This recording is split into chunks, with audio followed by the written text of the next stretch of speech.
सूरत के सलाबतपुरा विस्तार ward number 13 इच्छा दोषी की वाड़ी में चारों ओर फैला गंदगी का साम्राज्य।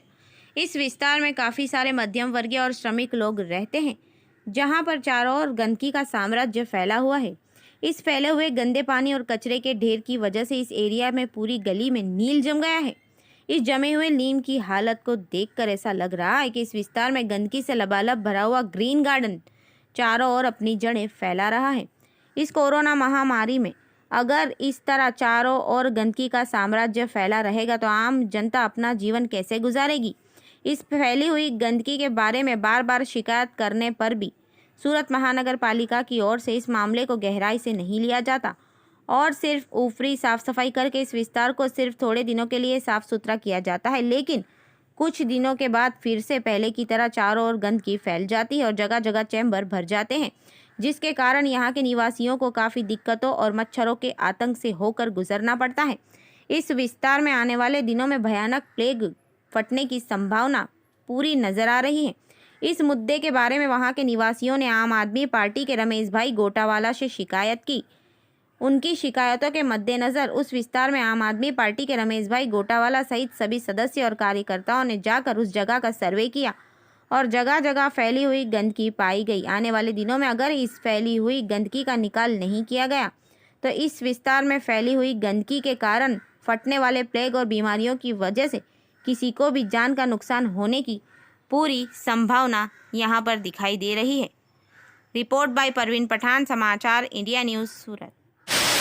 आम आदमी ईमानदार party Salabatpura ward number 13 Ramesh भाई गोटावाला शहर कारोबारी सभ्य सीधी શેરીની પાછલી ગલી પથ્થરવાળી ગલી અહીંયા એકદમ બધી આખી શેરીમાં લીલ બળી ગઈ છે।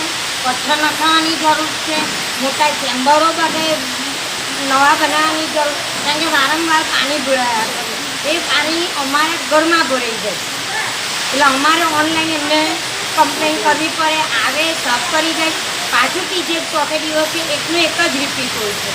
એટલે ગલીને સુધારો કરવાની જરૂર છે। એટલે નવા પથ્થર નંખાવો, ગટર લાઈનનું કામકાજ કરાવો એટલે અમારે રમેશભાઈને વારંવાર ફરિયાદ કરવી પડશે। આજે રમેશભાઈ આવ્યા છે તો હવે એમને અમે રજૂઆત કરીએ છીએ। मेरा नाम कल्पना मिस्त्री वाला है। और क्या परेशानी आपके विस्तार में? हमारे यहाँ इच्छा दोषी की बाड़ी में गली में बहुत गंदा है और यहाँ चूहे भी बहुत सारे होते हैं और गटर लाइन भी अच्छी तरह साफ नहीं होती है और बार बार हमको कंप्लेन करनी है, कंप्लेन करते हैं हम लोग वहाँ और यहाँ बहुत परेशानी, बहुत बार हमने किया है लेकिन कुछ हुआ नहीं है। और यहाँ जहाँ ऑनलाइन भी हम कंप्लेन करते हैं तब भी कुछ होता नहीं है इधर, और हम जहाँ भी किसी को भी बताते हैं हम वो करके चले जाते हैं, लेकिन फिर बाद में दूसरे दिन वैसा ही हो जाता है, इधर कुछ अच्छा नहीं होता। और चूहे तो बहुत सारे हैं, पूरे गली में गंदा कितने लोग यहाँ पे बसते हैं आपकी गली के अंदर, शेरी के अंदर कितने लोग रहते हैं यहाँ पर? यहाँ तो बहुत सारे, पूरी गली में पूरे घर में सबको रहते हैं इधर तो। और बहुत यानी बहुत गंदगी है, चूहे की भी कोई दवाई होती नहीं है। हम लोग सब भी उन लोगों को कहते हैं तो वहाँ कुछ होता नहीं है, रोज़ कंप्लेन करते हैं, ऑनलाइन भी करते हैं पर कुछ होता नहीं इधर। चेम्बर मित्रों सलाबतपुराની અંદર સમગ્ર સેન્ટ્રલ ઝોનની અંદર અનેક ગાર્ડનો આવેલા છે। જ્યારે અમે અહીં પ્રસ્તુત હાજર થયા છે લોકોની ફરિયાદના અનુસંધાનમાં ચૂંટાયેલી પાંખ કોઈ કામગીરી કરતી નથી અને આ કામગીરી બાબતે વારંવાર અમારે ત્યાં ફરિયાદ આવનાર હોવાથી તો આ ચેનલ પરવીન બેનના પઠાણના સાનિધ્યની ચેનલથી અમે આજે પ્રસ્તુત કરવા જઈ રહ્યા છે।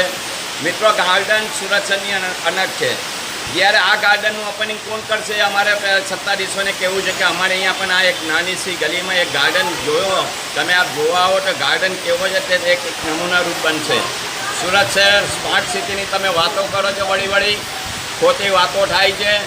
કોઈ કામગીરીમાં વોર્ડ નંબર 13માં આગળ પણ સોની ફળિયા વાડી ફળિયામાં બેનરો લાગેલા કે ભાજપે કોઈ મત લેવા આવવું નહીં, અહીંયા પણ આ જ પરિસ્થિતિ છે।